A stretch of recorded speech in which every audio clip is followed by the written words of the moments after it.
لا إله إلا الله. إن الحمد لله نحمده ونستعينه ونستهديه ونستغفره ونعوذ بالله من شرور أنفسنا ومن سيئات أعمالنا إنه من يهده الله فلا مضل له ومن يضلل فلا هادي له وأشهد أن لا إله إلا الله وحده لا شريك له وأشهد أن محمدا عبده ورسوله. يا أيها الذين آمنوا اتقوا الله حق تقاته ولا تموتن إلا وأنتم مسلمون. يا أيها الناس اتقوا ربكم الذي خلقكم من نفس واحدة وخلق منها زوجها وبث منهما رجالا كثيرا ونساء واتقوا الله الذي تساءلون به والأرحام إن الله كان عليكم رقيبا. ثم أما بعد، Rasulullah sallallahu alayhi wa sallam in more than one hadith explains to us that the Muslims are all one group, are all brothers and sisters. In fact, إنما المؤمنون إخوة in Al-Quran Al-Kareem. Rasulullah sallallahu alayhi wa sallam in a narration by Al-Bukhari says ترى المؤمنين في تراحمهم وتوادهم وتعاطفهم كمثل الجسد إذا اشتكى عضوا تداعى له سائر جسده. I'm sort of trying to say one narration, and there is multiple narrations. So ترى المؤمنين is the one in Al-Bukhari. إذا اشتكى منه عضو, that's not the one in the Bukhari, but there's also another narration. And all of them, we're not going to compare the wording or anything. The bottom line is the same. They're all the same. Whether the body is complaining about one organ when it becomes sick, or the organ is complaining, or the organ is having sickness, right? So it's the same meaning. So what is the take home from this hadith? The mu'mineen. What is meant by al-mu'mineen? Al-mu'mineen are those Muslims who have the complete iman. Like when Rasulullah sallallahu alayhi wa sallam tells us, مَنْ كَانَ يُؤْمِنُ بِاللَّهِ وَالْيَوْمِ الْآخِرِ. And then there are multiple hadith like that. When Rasulullah sallallahu alayhi wa sallam describes like such, he is describing the person with complete iman. تَرَى الْمُؤْمِنِينَ, you see the mu'mineen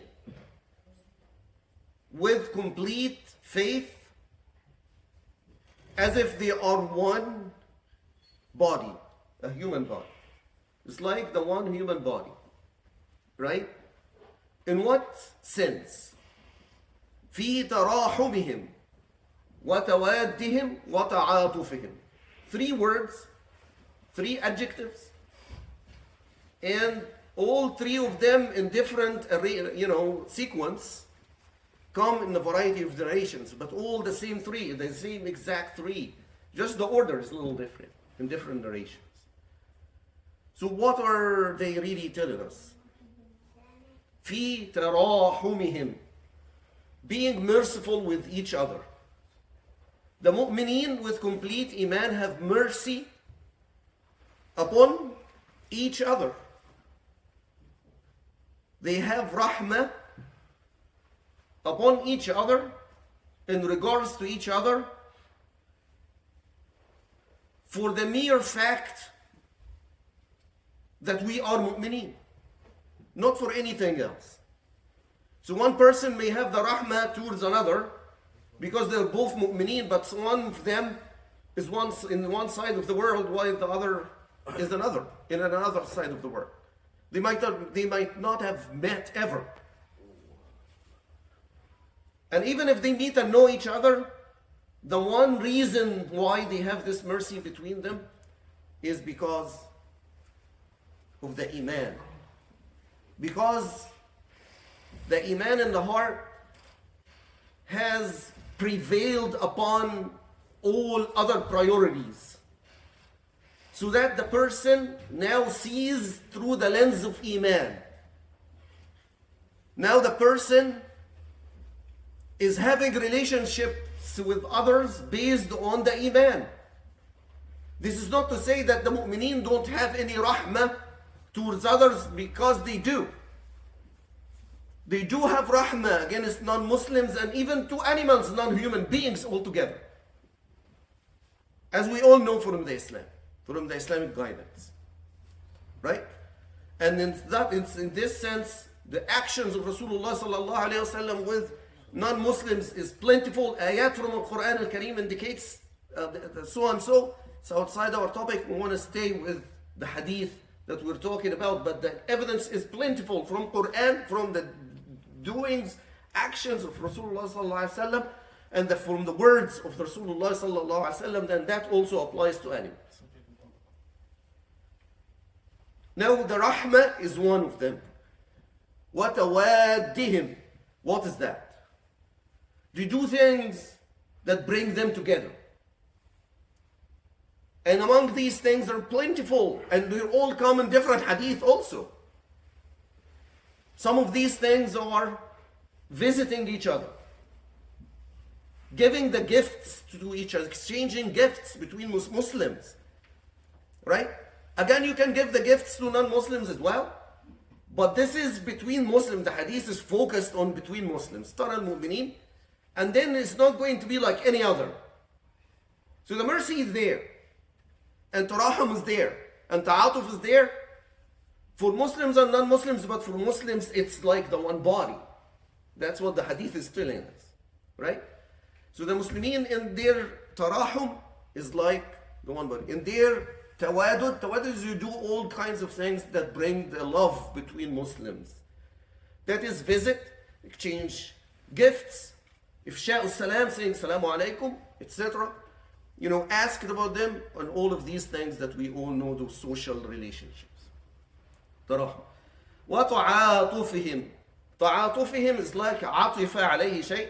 عطف عليه غطاء حتى يقويه على البرد. As an example. So what does that mean? It just makes you stronger. So they actually help each other. And that's also related to tawaddihim. Tawaddihim, when you go visit and all of these things that we mentioned, but also help out. Someone has got a flat tire. I did have a dead battery in the parking lot of ICK. And it was the best place to have this, because there was a line of brothers ready to give me a ride. They come right away. There is no problem in that. Right? So that is the mu'mineen. That's the trait of the mu'mineen. They support physically. They seek what brings them together. And they have mercy upon each other. But all of these traits are not like anything but a one single body. If one organ in it, اشتكى منه عضو, أو شكى عضو, so one organ is diseased. If anything, as we know, is disease, what happens when you get sore throat? You get sore throat, so your throat hurts, and that's all what it is. Or many times you also get the fever and you're in bed.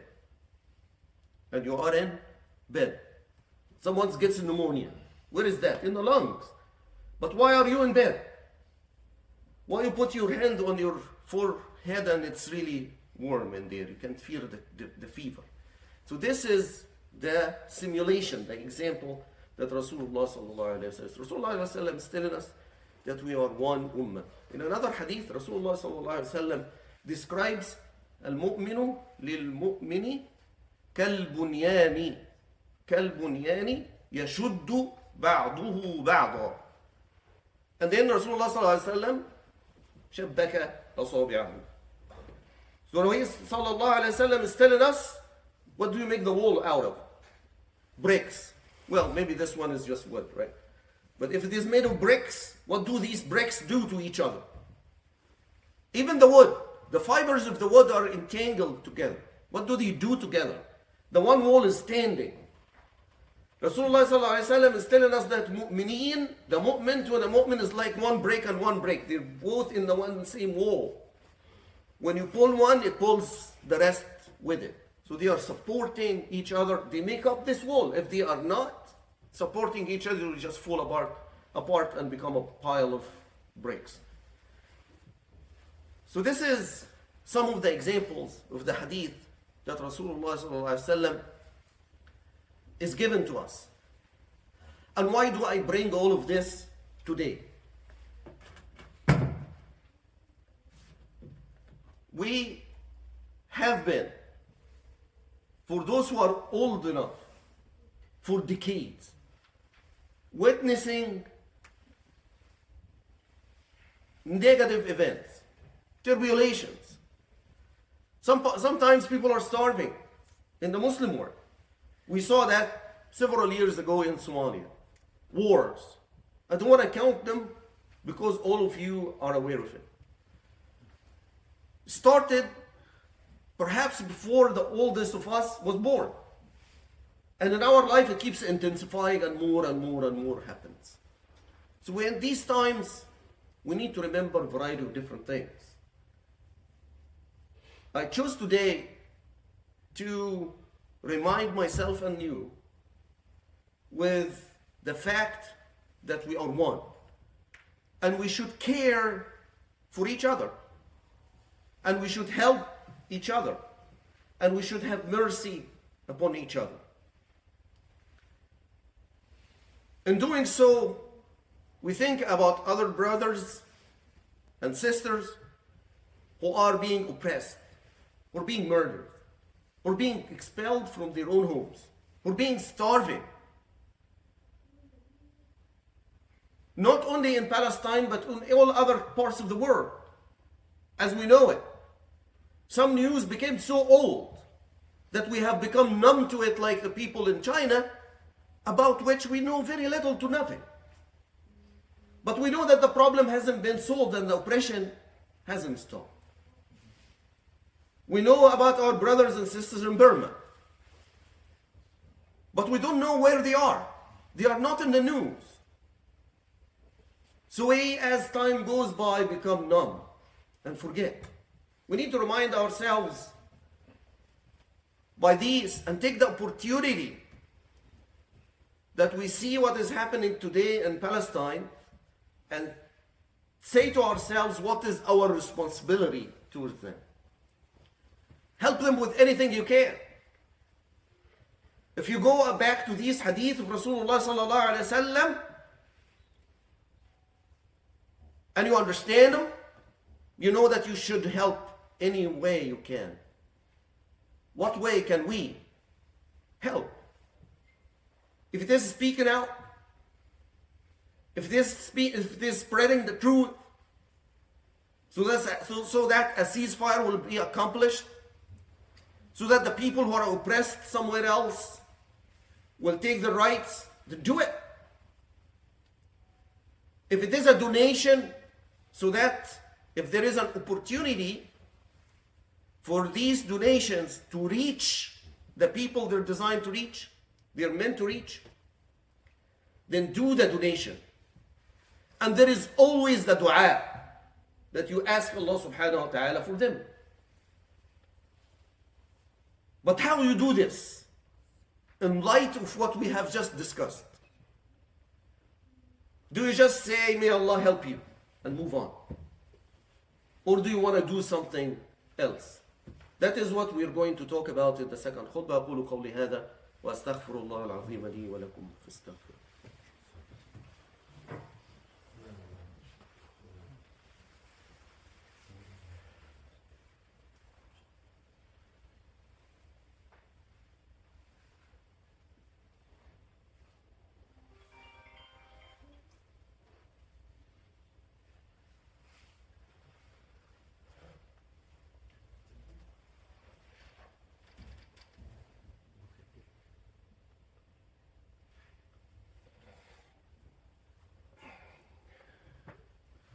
بسم الله والصلاة والسلام على رسول الله أشهد أن لا إله إلا الله وحده لا شريك له وأشهد أن محمدا عبده ورسوله. When you ask Allah subhanahu wa ta'ala for whatever it is, something that you really care about, and you want Allah subhanahu wa ta'ala to answer your dua, there are many different adab that we will not really cover entirely here, but I would like to highlight a couple. First, your iman billah. Who are you asking? Allah subhanahu wa ta'ala.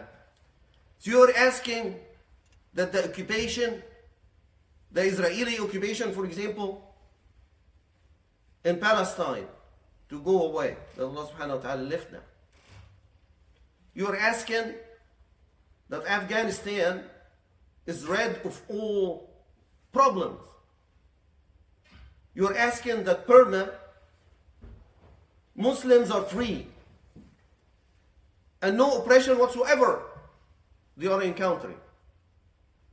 You ask the same for China. You ask the same for Syria.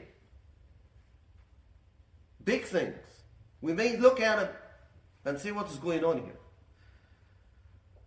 When you think that way, remember that Musa alayhi salam, when he was told, Inna lamudrakun, what did he say?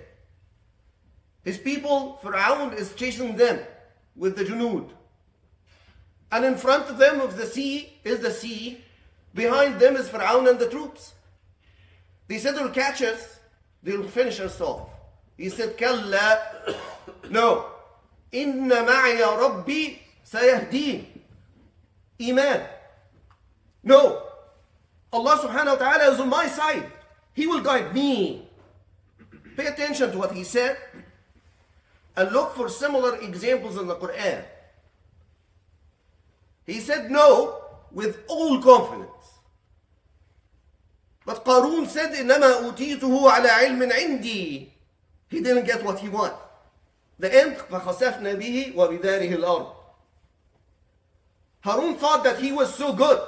But Musa alayhi salam didn't say that. إِنَّ مَعْيَ رَبِّي. Allah is on my side. He will guide me. Not me, I will guide myself. I'm not smart. I'm not powerful. He's not claiming anything to himself. He has all the trust in Allah subhanahu wa ta'ala.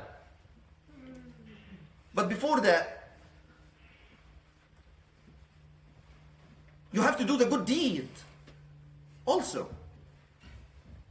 You have to be one of those who are righteous. You have to approach Allah subhanahu wa ta'ala with a good deed. Why don't we take Musa alayhi salam for an example in this as well? When he was stranded, he didn't have a home. He didn't have a family. He fled his town and came to another that he doesn't know anyone there. He found the two women waiting until all the shepherds take their sheep and go away. Look at the adab. This is the adab. They are two daughters of a prophet. They're sitting waiting. فَسَقَى لَهُمَا ثُمَّ تَوَلَّى إِلَى الظِّلِّ. He did a good deed. He helped them out. Then, when he went to the sheep, فَسَقَى لَهُمَا ثُمَّ تَوَلَّى إِلَى الظِّلِّ فَقَالَ رَبِّ إِنِّي لِمَا أَنزَلْتَ إِلَيَّ مِنْ خَيْرٍ فَقِيرٌ. Before the day finished, his dua was answered. He had a family, he had a job, he did his job, and shortly after, he moved with his family, and the message came from Allah subhanahu wa ta'ala. Success. And so on and so forth. So one, trust in Allah subhanahu wa ta'ala. Two, do the good deeds. I'm a sinner. Can Allah subhanahu wa ta'ala, would Allah subhanahu wa ta'ala accept? Allah can. And Allah will accept. Let's take the example of Dawood and Sulaiman. وظن داود أنما فتناه فاستغفر ربه وخر راكعا وأناب من سورة صاد. فغفرنا له ذلك وإن له عندنا لزلفى وحسن مآب. So the sin was there, was not mentioned. What was it? That's not the topic, is it? The sin was there, but Allah subhanahu wa ta'ala saw from his prophet Dawood alayhi salam, he fell to the ground and asked for istighfar. Allah subhanahu wa ta'ala granted. He's asking, he got what he wanted. He got what he wanted. وَإِنَّ لَهُ عِنْدَنَا لَزُلْفَى وَحُسْنَ مَآبٍ. Why? Because he's been a righteous man. Same is for his son Sulaiman alayhi salam. وَلَقَدْ فَتَنَّا سُلَيْمَانَ وَأَلْقَيْنَا عَلَى كُرْسِيِّهِ جَسَدًا ثُمَّ أَنَابَ. He returned to Allah subhanahu wa ta'ala. What did he say? رَبِّ اغْفِرْ لِي وَهَبْ لِي. Look at this one. وَهَبْ لِي مُلْكًا لَا يَنْبَغِي لِأَحَدٍ مِّن بَعْدِي. He asked for forgiveness and that Allah subhanahu wa ta'ala will give him a kingship that will never occur for anyone after him. فَسَخَّرْنَا لَهُ رِيحَ تَجْرِي بِأَمْرِهِ رُخَاءً حَيْثُ أَصَابَ, etc., etc., to the end of the ayah. That gives us number 3. 1, make serious dua to Allah subhanahu wa ta'ala for your brothers and sisters around the world, with all trust in Allah subhanahu wa ta'ala, not in self. Do the righteous good deed before you ask, and don't worry about any sayyat, because the forgiveness of Allah subhanahu wa ta'ala is greater than any of these. اللهم اغفر للمؤمنين والمؤمنات والمسلمين والمسلمات الأحياء منهم والأموات. ربنا انصر إخواننا المجاهدين في كل مكان. ربنا انصر إخواننا المجاهدين المخلصين في سبيلك في كل مكان يا رب العالمين. اللهم انصرهم على من عاداهم. اللهم احقد دماء إخواننا المسلمين في فلسطين وغيرها يا رب العالمين حول العالم يا رب العالمين. اللهم ابدلهم من بعد عسر يسرا. اللهم ابدلهم من بعد كرب يسرا وفرجا برحمتك وجودك يا أكرم الأكرمين. وصل اللهم على محمد وعلى آله وصحبه أجمعين وأقم الصلاة.